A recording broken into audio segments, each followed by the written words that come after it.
Konforme zaite? Hau batez, onartuta gehatzen da.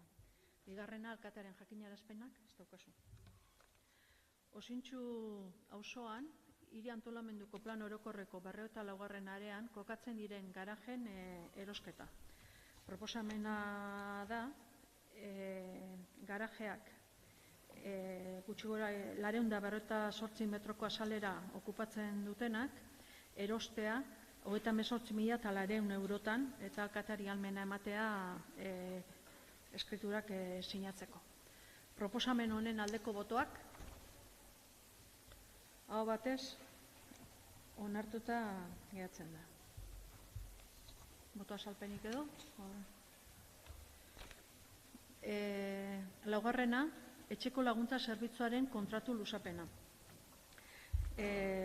Kontratu luzapena onartzea udalbatzari dagokio eta proposamena da kontratua urte batez luzatzea 2022ko irailaren batetik 2023ko abuztuaren 30 arte bere momentuan onartutako plegu eta jasotako eskaintzan. Lan eguneko orduko presio izango litzeke 27,9 euro bezgabe, jai egunetako eta igandetako presioa 34,9 euro bezgabe. Eta gero erabaki hori jakinaraziko litzaioke enpresari eta onartzearen aldeko botoak, hau batez, onartuta gehatzen da. Bosgarrena, 2022. urterako ordenantza fiskalen aldaketa proposamena. Proposatzen da, presio publikoak arautzen dituen ordenantzan, epigrafe bat sortzea, cowork gunearen erabilera arautzeko. Proposamen hor daukazu, 22 euro hileko, eta hori esan da, noain emango gion duke hasierako onarpena, hilabete batez jende aurrean nengo litzeke, eta ez balin bada inolako erreklamaziorik aurkezten, beste erabakiri gabe behin betirako onartuta ulertuko da. Onartzaren aldeko botoak, hau batez, onartuta gehatzen da. Seigarrena, cowork gunearen erabilera araudia. Araudia badaukazue, eta kasu honetan, baita hasierako onarpena emango genuke, eta 30 eguneko epean ez balitz ezer erreklamaziorik eta aurkeztuko, behin betirako onartuta ulertuko litzateke. Onartzaren aldeko botoak, hau batez, onartuta gehatzen da. Zazpigarrena, kirol zerbitzurako funtzioanitzeko makinaren erosketa. Plenua etortzen arrazoia da 4 urte baino denbora gehiagoko iraupena edukiko lukela, eta proposamena izango litzeke rentinean funtzioanitzeko makina bat erostea, hor zehazten dana kanon bat, eta hori jasotzen denbora bat tardatuko litzatekenez, behin-behinean eta funtzioanitzeko makina hori jaso arte, besta bat hartzea baita hemen zehazten dien presiotan. Eta horrez aparte, ez haitzeko, impresora bakoitzeko edo ze bakoitzeko ona ekartzen, kontratu hau nola egiten den kontratazio zentralaren bitartez, alkatearen dekretuz, aurrerantzean sortzen dien erosketa premiak gauzatzea. Hori esan da, onartzaren aldeko botoak, hau batez, onartuta gehatzen da. 8. Zehar errefuxiatuekin erakundeak aurkeztutako adierazpen instituzionala.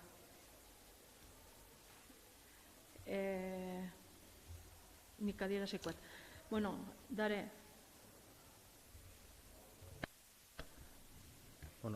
azalpena... Bueno, hemen zeharrek aurkezten dau, aurkeztu zaban refuxiatuekin erakunde adierazpen instituzionala, eta, bueno, Eibarren aurkeztu zauen Bilduk, Podemosek eta PSek adostutako beste adierazpen bat, finian testuakin bat eitzen da, baina, bueno, daukazte aztapen gehiago eitzen dien eskakizunetan erakundiei. Orduan, bueno, aurreko asteko bozeramaile batzordean hemen aurkeztu ginoan, eta aurkeztu duguna da kontramozio bat PSek eta EH Bilduk elkarrekin. Ondoren badago baitza EAJak aurkeztutako beste alternatibo bat, orduan ohiko formulari jarraitzuaz planteauko da pentsatzen kontxi lehenengo alternatiboa azkenengo aurkeztu dana, eta ondoren aurretik bozeramaile batzordean planteutako alternatibo hori. Nagorek esan daren hilotik eta lehen kontxin komentau dugu, zeharrek aurkeztutakoa eta EH Bildu eta PSek aurkeztutakoan zioa berdina da. Beraz, proposatutzagu kontxi zioa behin irakurtzea eta nolabait erabaki proposamena bixen diferentzia hori markatzen da bena horre bai bixak irakurtzea. Bale. Hori esan da, irakurriko dut zehar errefuxiatuekin erakundeak aurkeztutako adierazpen proposamena. Bergarako udaleko talde politikok adierazpen hau egiten dugu. Erbestea etengabeko konstantea izan da gizateriaren historian, baita gurean ere. Gu ere erbeste izan ginen. Eta gaur, babes izatea dagokigu. Irmoki sinesten dugu errefuxiatuen eskubidetan eta harrera integrala eta duina emateko konpromiso hartzen dugu. Orain, erbesterealdiaren eta aterpearen bideak irauli egin dira. Gure erbestearen memoriak laguntzen digu gaur egun gerratik, indarkeria politikotik, genero jasarpenetik, ingurumenaren degradaziotik eta bizitzaren prekarizaziotik iesi doazen personekin empatia sentitzen. Azken urteotan gora egin du Euskadira nazioarteko babesbila datozen personen kopuruak, bai eta Europako beste herrialde batzuetara bidean gure lurraldetik igarotzen direnen kopuruak ere. Pandemia gorabera, 2020an eta 2021an Euskadik 4.809 asilo eskatzaile jaso zituen. 152 emakumeak izan ziren eta 117 adingabeak. 2022an nazioarteko babesa behar duten personen flujuak berraktibatzen ari dira. Aurtengo urtarriletik apirilera bitartean, ia 1.297 eskaera erregistratu ziren. Hau da, 2021 osoan aurkeztutakoen 135. Kopuru horri gehitu behar zaizkio Ukrainiako gerratik iesi iritsi direnak. Eta 2001-55 zuzentaraua lehen aldiz aktibatzeari esker, aldi baterako babeserako mekanismo espezifiko bat eskura dutenak. Euskadi beraz, ieslarientzako igarotze eta iriste leku garrantzitsua bihurtu da. Euskadin geratzen direnen kasuan duten onarpen eta aintzatespen urriak baldintzatu egiten du haien gizarte inklusioa albideratuko duen eskubide eta zerbitzuetarako sarbidea. Eta horrek pertsona asko zaurgarritzen handiko egoeratara bihurtzatzen ditu. 2020tik 2021 bitartean, Espainiako estatuan nazioarteko babesa aitortu zaien personak 107 baino gutxiago izan ziren. Eta Europar Batasunean berriz 130 baino gehiago. Arrazoi humanitarioengatik bizilekoa baimentzeko bidea Venezuelatik datozenei ematen zaie ia modu esklusiboan. Bide honek dokumentazioa eta gizarteratzea arrasten ditu, nahiz eta eskatzaileak ez diren errefuxiatutzat hartzen.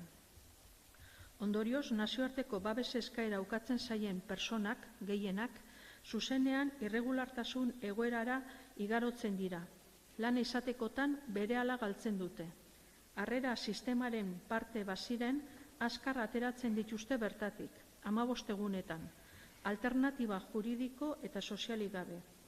Egoera horrek eragina handia du udaletako gizarte zerbitzuetan eta migratzaileen kolektiboari eta gizarte bazterketa arriskuan dauden personei lotutako beste gizarte erakunde batzuetan.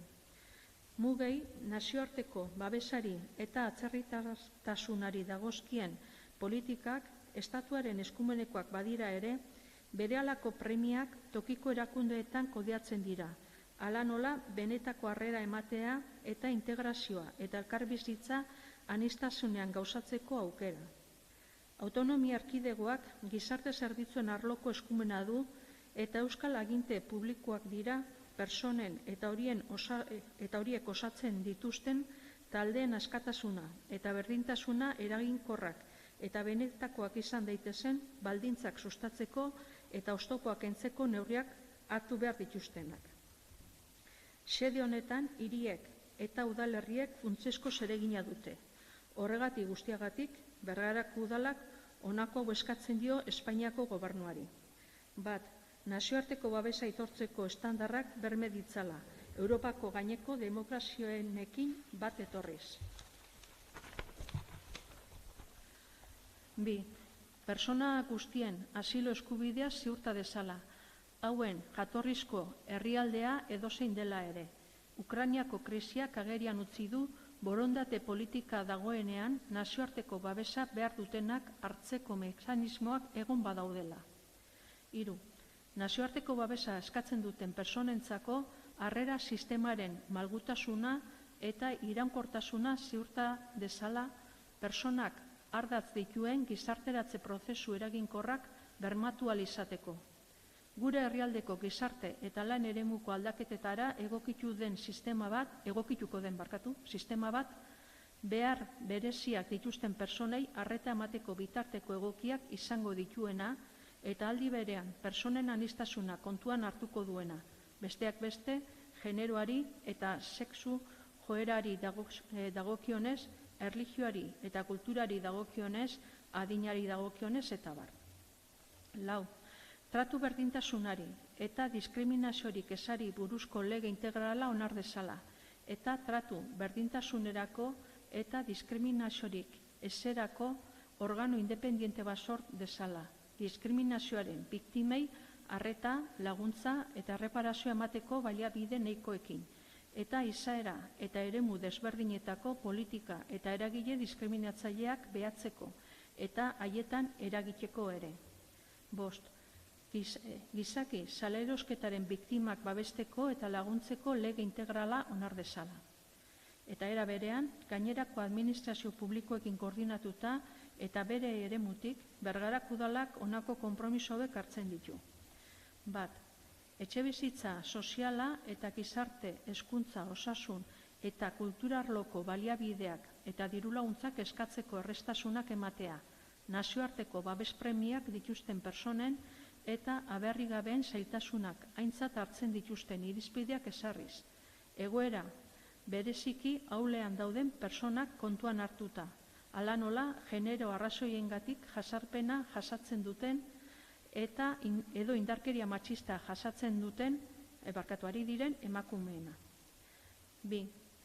Gizarte prestazioak eskuratzeko irizpideak ezartzea horien lorpena errestea begira, eta ez prestazioak etetzera bideratuta. Esate baterako, jatorrizko herrialdean lortu ezin diren agiriak edo Espainiako estatuan ez dauden senideak salbuestea, izapideak arintzea eta komunikazioa hobetzea. 3.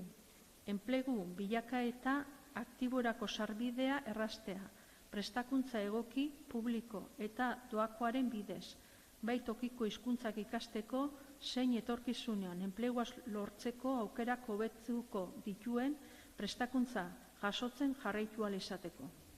4. Osasun mentaleko arreta sarerako edo lan psikologikora zuzendutako taldetan parte hartzeko sarbidea erraztea, bizi izandako egoera traumatikoetatik errekuperatzen laguntzeko. 5. Diskurtso diskriminatzaile eta xenofoboi aurre egitea, prebentzio eta monitorizazio neurriak hartuz, eta integrazio, bizikidetza, berdintasun eta diskriminaziorik gabeko planak eraginkortasunez diseinatu eta implementatzen direla bermatzea, administrazioaren maila guztietan ikuspegi komunitariotik eta beharrezko aurrekontu esleipenarekin. 6. Tokiko biztanlei zuzendutako sensibilizazio ekintzak gauzatzea, errefuxiatuekin eta migratzaileekin batera gizarteratzean eta elkarbizitzan eragiteko, hala nola zurrumurruen aurkako estrategien bitartez. 7. Diskurso arrazista eta xenofoben aurkako jarrera irmoa izatea, diskurso politikoek immigrazioa instrumentalizatzen ez dutela eta gorrotuaren bidez gizarte haustura sustatzen ez dutela zainduz. 8. Zerbitzu publikoetan diskriminazioaren eta tratu desberdintasunaren biktimei arreta ematea. 9. Memoria historikoaren balioa azpimarratzea. Duela ezain beste gu ere erbeste izan ginelako. Orain babesa izatea dagokigu. Lehen azaldu bezala, EH Bildu eta PSOEk aurkezten duten adierazpen alternatiboak zioak berdina ditu, eta orduan bakarrik irakurriko dut erabaki proposamena. Xede honetan, hiriek eta udalerriek funtsezko zeregina dute. Horregatik guztiagatik Bergarak udalak honako hau eskatzen dio Espainiako gobernuari. 1. Nazioarteko babesa aitortzeko estandarra berma ditzala Europako gainerako demokraziekin bat etorriz. 2. Persona guztien asilo eskubidea ziurta dezala, hauen jatorrizko herrialdea edozein dela ere. Ukrainiako krisiak agerian utzi du borondate politikoa dagoenean nazioarteko babesa behar dutenak hartzeko mekanismoak egon badaudela. 3. Nazioarteko babesa eskatzen duten personentzako harrera sistemaren malgutasuna eta iraunkortasuna ziurta dezala personak ardatz dituzten gizarteratze prozesu eraginkorrak bermatu ahal izateko. Gure herrialdeko gizarte eta lan eremuko aldaketetara egokituko den sistema bat behar bereziak dituzten personei arreta emateko bitarteko egokiak izango dituena eta aldi berean personen aniztasuna kontuan hartuko duena, besteak beste generoari eta sexu joerei dagokionez, erlijioari eta kulturari dagokionez, adinari dagokionez eta bar. 4. Tratu berdintasunari eta diskriminaziorik ezari buruzko lege integrala onar dezala, eta tratu berdintasunerako eta diskriminaziorik ezerako organo independiente bat sor dezala, diskriminazioaren biktimei arreta, laguntza eta erreparazio emateko baliabide nahikoekin eta izaera eta eremu desberdinetako politika eta eragile diskriminatzaileak behatzeko eta haietan eragiteko ere. 5. Gizarte salerosketaren biktimak babesteko eta laguntzeko lege integrala onar dezala. Halaber, Bergarak udalak honako hau eskatzen dio Eusko Jaurlaritzari. 1. Nazioarteko babesa eskatzen duten personentzako harrera sistemaren malgutasuna eta iraunkortasuna ziurta dezala, personak ardatz dituzten gizarteratze prozesu eraginkorrak bermatu ahal izateko. Gure herrialdeko gizarte eta lan eremuko aldaketetara egokituko den sistema bat behar bereziak dituzten personei arreta emateko bitarteko egokiak izango dituena eta aldi berean personen aniztasuna kontuan hartuko duena, besteak beste generoari eta sexu joerei dagokionez, erlijioari eta kulturari dagokionez, adinari dagokionez eta bar. 2. Enplegu bilaketa aktiborako sarbide arrastea prestakuntza egoki publiko eta doakoaren bidez. Bai tokiko hizkuntzak ikasteko zein etorkizunean enplegua lortzeko aukerak hobetuko dituen prestakuntza jasotzen jarraitu ahal izateko. 3. Osasun mentaleko arreta sarerako eta edo laguntza psikologikora zuzendutako taldeetan parte hartzeko sarbide arrestea, bizi izandako egoera traumatikoetatik errekuperatzen laguntzeko. Era berean, Eusko Jaurlaritza zein Gipuzkoako Foru Aldundiarekin koordinatuta eta bere eremutik, Bergarak udalak honako konpromiso hauek hartzen ditu. 1. Etxebizitza soziala eta gizarte hezkuntza osasun eta kultura arloko baliabideak eta dirulaguntzak eskuratzeko erraztasunak ematea. Nazioarteko babes premiak dituzten pertsonen eta aberrigabeen zailtasunak aintzat hartzen dituzten irizpideak ezarriz. Egoera bereziki ahulean dauden pertsonak kontuan hartuta. Hala nola, genero arrazoiengatik jazarpena jasan duten edo indarkeria matxista jasaten ari diren emakumeena. 2. Gizarte prestazioak eskuratzeko irizpideak ezartzea horien lorpena erraztera begira, eta ez prestazioak etetera bideratuta. Esate baterako, jatorrizko herrialdean lortu ezin diren agiriak edo Espainiako estatuan ez dauden senideak salbuestea, izapideak arintzea eta komunikazioa hobetzea. 3. Diskurso diskriminatzaile eta xenofoboi aurre egitea, prebentzio eta monitorizazio neurriak hartuz, eta integrazio, bizikidetza, berdintasun eta diskriminaziorik gabeko planak eraginkortasunez diseinatu eta implementatzen direla bermatzea administrazioaren maila guztietan, ikuspegi komunitariotik eta beharrezko aurrekontu esleipenarekin. 4. Tokiko biztanleei zuzendutako sensibilizazio ekintza gauzatzea errefuxiatuekin eta migratzaileekin batera gizarteratzean eta elkarbizitzan eragiteko, hala nola zurrumurruen aurkako estrategien bitartez. 5. Diskurso arrazista eta xenofoboen aurkako jarrera irmoa izatea, diskurso politikoek immigrazioa instrumentalizatzen ez dutela eta gorrotuaren bidez gizarte haustura sustatzen ez dutela zainduz. 6. Zerbitzu publikoetan diskriminazioaren eta tratu desberdintasunaren biktimei arreta ematea. 7. Memoria historikoaren balioa azpimarratzea duela ezein beste gu ere erbeste izan ginelako, orain babesa izatea dagokigu.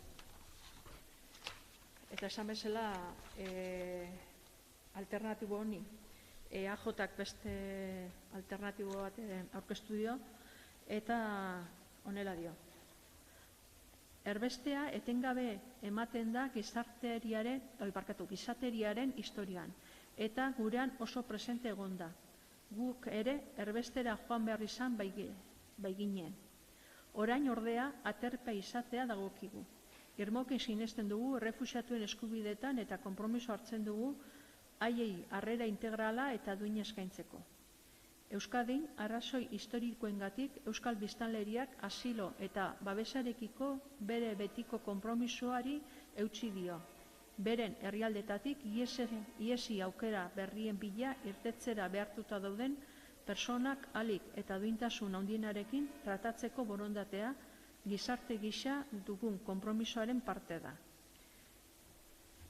Erbesterako eta terpea bilatzeko bideak iraule egin dira azkenaldian.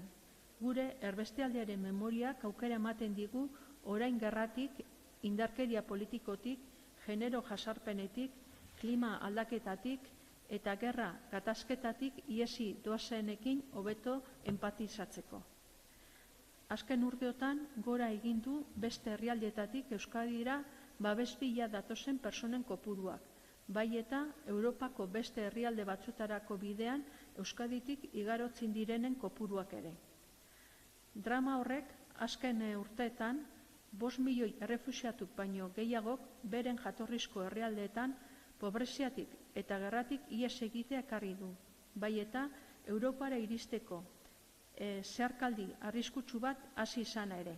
Hain zuzen ere, aurten 350.000 pertsona izan dira horrakatza zeuan. Eta ACNURrek argitaratutako datu ofizialen arabera, 2005 pertsona baino gehiago hil dira zeharkaldi horretan. Europako azken 50 urtetako krisi humanitario handienaren aurrean gaude. Egoera benetan larria da eta Europako batasunak ezin du beste aldera begiratu nazioarteko politika negargarri batek babestutako gerratatik iesi doazen pertsonen sufrimenduaren aurrean.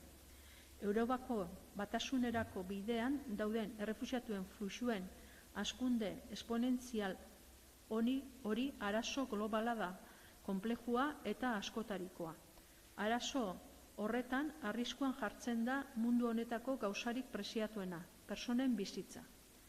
Arazo horrek, hala eta guztiz ere, talde populisten eta xenofoboen nolabaiteko gorakada eragiten du eta arriskuak sortzen ditu batasunaren eta Schengen eremuaren gainean. Eta beraz, Europak proiektu unitario gisa duen etorkizunari begira duen erronkarik handienetariko bada.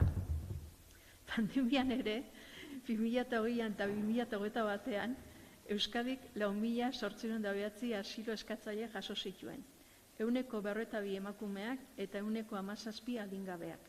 2022an nazioarteko babesa behar duten pertsonen flujuak beraktibatzen ari dira. Aurtengo urtarriletik apirilera bitartean ia 1.287 eskaera erregistratu ziren. Hau da, 2021 osoan aurkeztutakoen 135.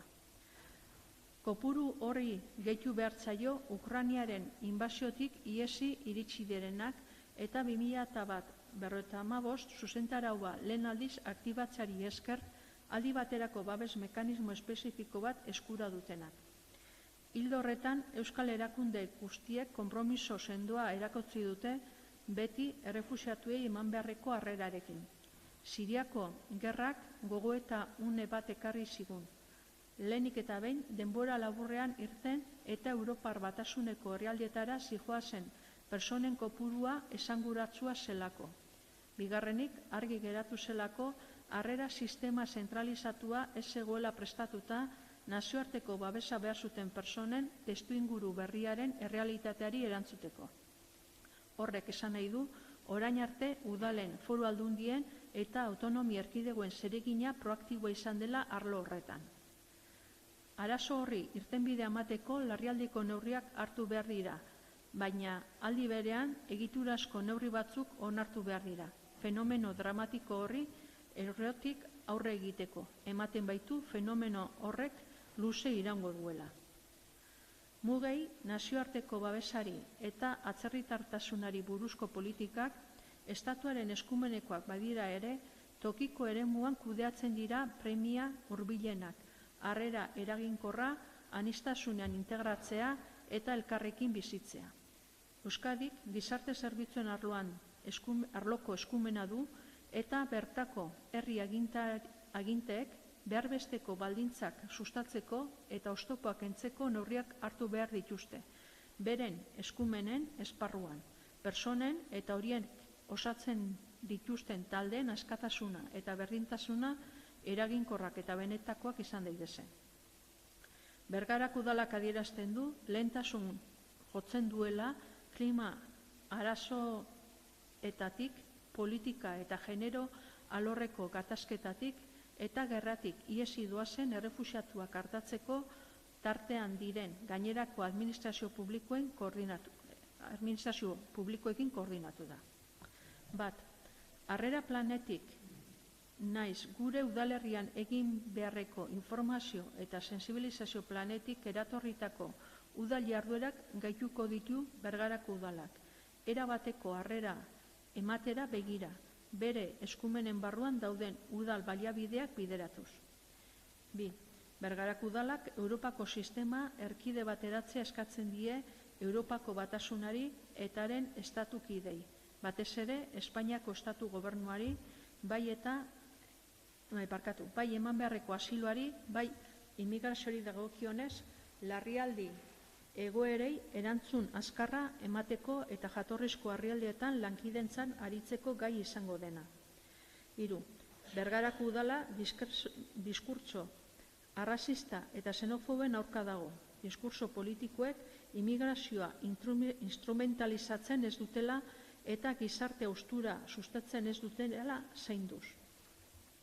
4. Bergarako udala gainerako euskal erakundekin batera tokiko biztanleei zuzendutako sensibilizazio ekintzak indartuko ditu. Errefuxiatuekin eta migratzaileekin gizartearen eta elkarrekin bizitzen laguntzeko, hala nola zurrumurruen aurkako estrategiak jarriko ditu martxan. 5.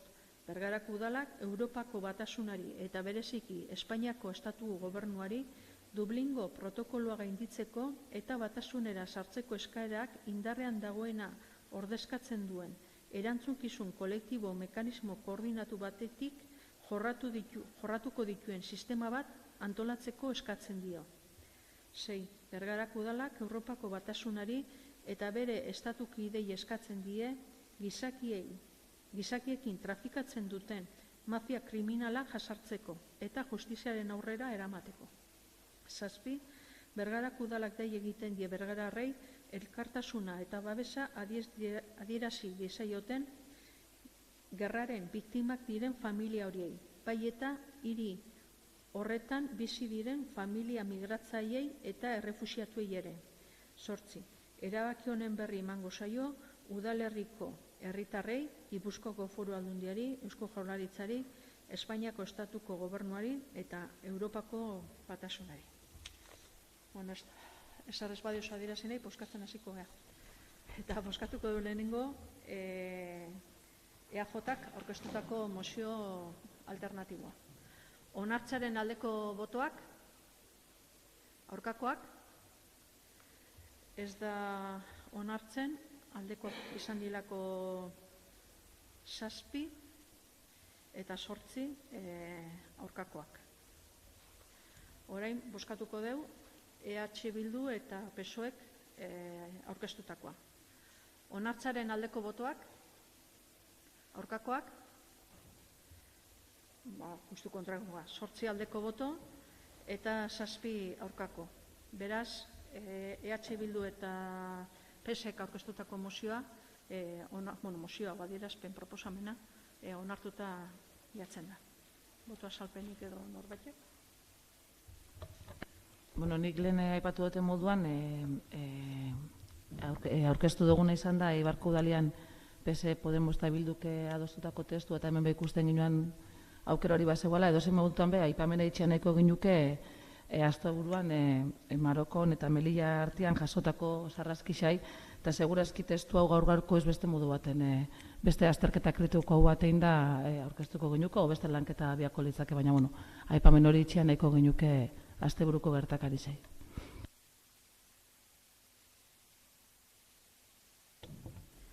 Nire bai, gure kontrako boska adieraztea, gure kontrako boskaren azalpena ematea nahiko nuke. Eta, Bergarako EAJak errealista izan nahi du, udalean eta bizikidetza planen benetako eskumenekin udalmugan barruan. Izan ere, horrek benetan eta eraginkortasunez lan egiteko balio behar du, eta ez topa egiteko. Eta uste dugu apalki hala dela. Uste dugu adierazpena asmo maksimalista samarra dela. Izan ere, udalak benetan bere eskumenen eta tresnekin lan egin behar dutela. Bestela, ieslarien artean, onak ez diren itxaropen batzuk sortuko ditugulako. Euskadin, badago errefuxiatuen arretarako langune bat, gizarte erakundeen arteko mahai bat eratuta dago, errefuxiatuei arreta emateko eta administrazioen artean garatzen ari den ekintzak koordinatzeko. Errefuxiatuen arretarako erakundeen arteko mahai sozial horretan, Eusko Jaurlaritza, 3 aldundiak, Eudel, eta baita errefuxiatuentzat edo errefuxiatuetan alde lan egiten duten erakundeak ere badaude. Zehar ere, mahai horren partaide da. Gure ustez, logikoena izango litzateke, Euskadin zerbait indartsua onartzeko asmoa izango balu, zehar errefuxiatuekin elkarteak lan mahai horretan proposatzea. Gune horren partaide bai da, eta hori aprobetxatu beharko lukela usten dugu. Bertan aurkeztu izango balu, behin guztion adostasunarekin, etengin handiagoa aterako lukiela pentsatu nahi dugu. Pentsatu nahi dugu, ez litzakela arazorik izango bertan adostasun batera iristia elkarlan baten bitxartez. Euskadiko erakunden arteko mahai sozial gisa, asko ere indartsuagoa den zerbait ateratzeko aukera izango genukela usten dugu. Beti ere elkarlanean, baina ez da horrela izan, eta horregatik gure kontrako boska mozioari.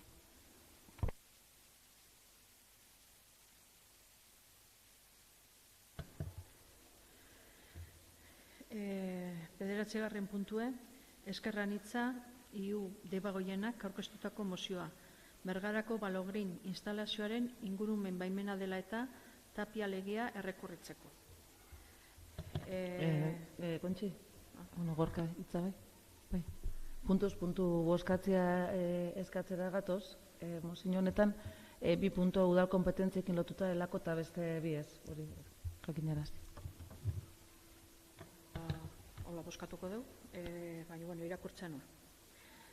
Eusko Jaurlaritzak joan den astelehenean Euskal Herriko agintaritzaren aldizkarian argitaratu zuen ebazpenaren ondorioz Balogreen Paper BCSL enpresak Bergarako Larramendi Industrialdean sustatutako paper hondakinak tratatzeko planta bat eraikitzeko proiektuari ingurumen baimena eman zitzaion.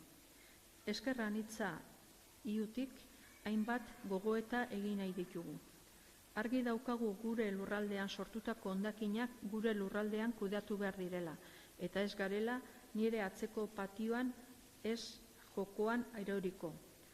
Hori esan da, argi daukagu halaber, Tapia lege berriak ebazpen honen ardura duela eta argi eta garbi urratzen duela erakunden arteko eskumen banaketa. Era berean, argi daukagu lege hori gabe pentsaezina litzatekeela Balogreen Paper enpresaren jarduera. Hau da, papergintzan ekoitzitako loien eta pulper uren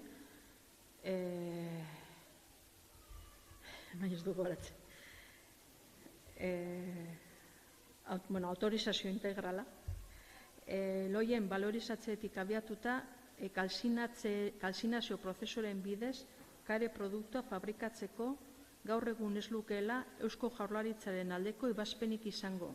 Bergarako udal zerbitzuen txosten teknikoak negatiboa bai dira. Hondakinak kudeatzeko errausketa prozesuen aurka agertu gara beti, prozesu horiek denborarekin kutsagarriak direla erakusten bai dute beti. Baina askoz larriagoa iruditzen zaigu instalazio hori jendea bizi den gunetatik gertu egotea. Instalazio hori ezinbestekoa bada eta hori ere zalantzan jartzen dugu, gutxienez haren kokapena ez da egokia. Horregatik mozio Bergarako udalari aurkezten diogu instalazioaren ingurumen baimena eta Tapia legea deritzona errikurritu ditzan. Udal autonomiaren eta erakunden arteko eskumen banaketaren aurkako eraso argia baita. Gure ustez, udala tamaina kontuan hartu gabe, zein erkidegoa izaera bera dute, bietako bat ere ez dago bestearen gainetik eta aitzitik, berdina dira, eskumen desberdinekin. Hori da Tapiaren lege honek alde batera utzi duena, gure ikuspuntutik, eskumen bereizketa hori. Beraz, honako mozio hau aurkezten dugu. Bergarako udalak Eusko Jaurlaritzak Balogreen Paper BCSL enpresari emandako ingurumen baimenak Bergarako Larramendi Industrialdea kokatu nahi duenak udal administrazioen berezko eskumenen aurka egiten duela adierazten du. 2. Bergarako udalak bere eskumena defendatzeko konpromiso hartzen du ingurumen baimen horren aurka errekursoa Eusko Jaurlaritzaren aurrean eta udaleko txosten teknikoa kontuan hartuta zuzendu ezean auzitegien aurrean. 3.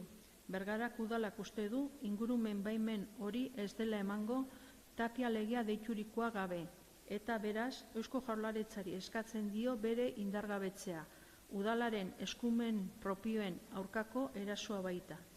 4. Eusko Jaurlaritzak Tapia legea indargabetzen ez badu, Bergarako udala konpromiso hartzen du eskumena duten auzitegietan salatzeko. Zosa esarrez badezu adirazine, boskatu ingo dugu, eta jungo gea, banan. Lehenengo puntuaren aldeko botoak, aurkakoak, lehenengo puntua onartuta gehatzen da, 8 aldeko botoki eta 7 aurkakoekin. Adierazpenaren 2. puntuaren aldeko botoak, aurkakoak, baita onartuta gehatzen da botazio berdinarekin, 8 alde eta 7 aurka. Mozioaren 3. puntuaren aldeko botoak, aurkakoak, abstentzioak, ez da onartzen, egon dielako 7 aurkako boto eta 8 abstentzio. Eta laugarren puntuaren aldeko botoak, aurkakoak, abstentzioak, laugarren puntu ere ez da onartzen, 7 aurkako boto egon dielako eta 8 abstentzio. Beraz, bakarrik lehenengo 2 puntuak onartzen dira. Bota salpenik edo...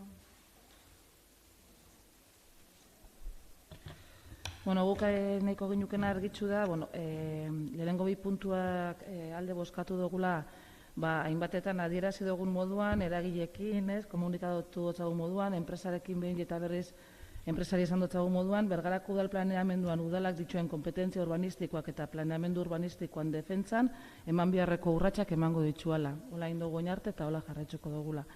3. eta 4. puntuan abstentzioa mondou, mozio honetan 2 puntu honek nahasgarri iruditzen jakulako, udal kompetentziakoak ez dielako eta nahazten dituelako gaixak. Oin gai honekin beste eztabaida sortu nahi baldin bada, irekitza, baina momentu honetan iruditzen jaku banatzeko modukoa ziela eta nahasgarria bestek ez ziela.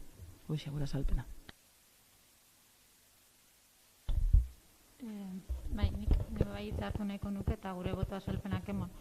Eta pixkat Nagorek esan da benildotikan, ez gatoz bat mozioaren irasketarekin, usten dugu 2 gai erabat ezberdin jorratzen dituela, lehenengoa da enpresa pribatu batek instalazioa Larramendin, eta bigarrena da goi mailako interes publikoko proiektuen inguruko legea. Usten dugu, lehenengoa Larramendi poligonoan kokatu nahi dan enpresa pribatu bati buruz dabil, 2021ko otsailetik datorren gai bada, udal eskumenekoa, eta bigarrena 2021ko abenduan onartutako lege bat, lurralde guztiarentzat interesa duten proiektu publikoak, bultzatzeko tresna bada, erakundeak bultzatutakoa. Beraz, usten dugu 2 gai erabat ezberdin jorratzen dituala eta idatziak berak eta mozioak berak ez daukala koherentziarik eta dana nahazten dabe mozioa dela horregaitzik gure kontrako bozka adierazi dugu.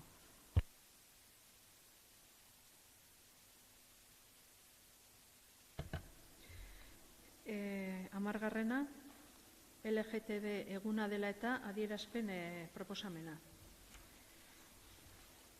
LGTB plus bizitzek balio dute. Maiatzaren 17an, LGTB plus fobiaren kontrako egunean esaten genuena errepikatzen dugu ekainaren 28an. LGBT plus arrotasunaren egunean. Arro gaudelako gure bizitzez, arro gure bizi historiaz, arro LGBT plus mugimenduaz. Komunikabide nagusienen estigmatizazio saiakerek eta manipulazioak zein eskuin muturreko diskurtsoek cis hetero arautik ateratzen diren bizitzak ezabatu nahi dituen honetan, inoiz baino garrantzitsuagoa da nondik gatozen ospatzea eta aldarrikatzea. Estongoalek Euskal Herrira milaka bizipen, galera, aldarrikapen eta lorpen izan ditugu, baina oraindik egiteko asko dago. Eraso LGBT plus fobikoen datuak gora doaz. Armairuak presente jarraitzen du, gure bizitzako arlo guztietan. Diskurso patologitzaileak ugaretzen ari dira eta bar, eta ondorioz gure bizitzak arriskuan daude. Honen guztiaren aurrean antolatzea eta borrokatzea ezinbestekoa dugu. Bergarako herriari gonbita egiten diogu LGBT plus fobiaren aurrean. Herritarren askatasun eta aniztasuna defenda desan. Bestalde, instituzioetatik politika publiko integral eta sendoak, perspektiba feministan oinarritutako zerbitzuak, babes kolektiborako eta autodefensarako mekanismoak ezartzeko bideak eta abar ezartzea ezinbestekoa dugu. Izan ere, gizartea anitz honetako kide guztioi eragiten digu aferak eta denoi dagokigu borrokan parte hartzea. Honetaz gain, dei egiten dugu ekainaren 28aren bueltan antolatu diren ekimen eta mobilizazioetan parte hartzeko. Eta amaitzeko, LGBT plus personen bizitzak egunerokotasunean bizigarriak izateko lan eta borrokatzen ari diren kide eta kolektibo guztiak zoriondu nahi ditugu. arrotzeko moduko mugimendua osatzen dugulako. Gure bizitzek balio dutelako gora ekainaren 28. Zer adierazten edo bozkatu dugu? Bai, kontutxo bat, eta azkenengo atzaldean indako proposamena ez dela itxatu. Proposatzen azkenengo parrafuan, txertatzia, biharko egunez, eta LGBT eta gehixaun nola baitxe egun horren arira bandera balkoian jartzeko proposamena txertatzia adierazpenean. Hori aipatzea.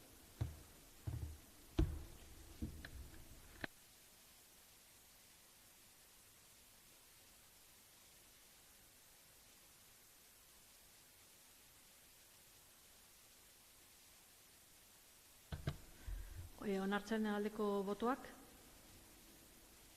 Hau batez, onartuta gehatzen da.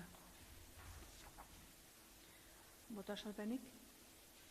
Eta azkeneko puntu eskara eta galderak.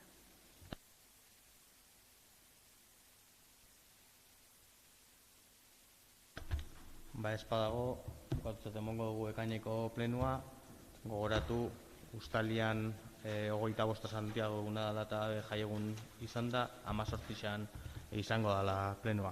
Ez ohiko plenua, baina ez ohiko datetan.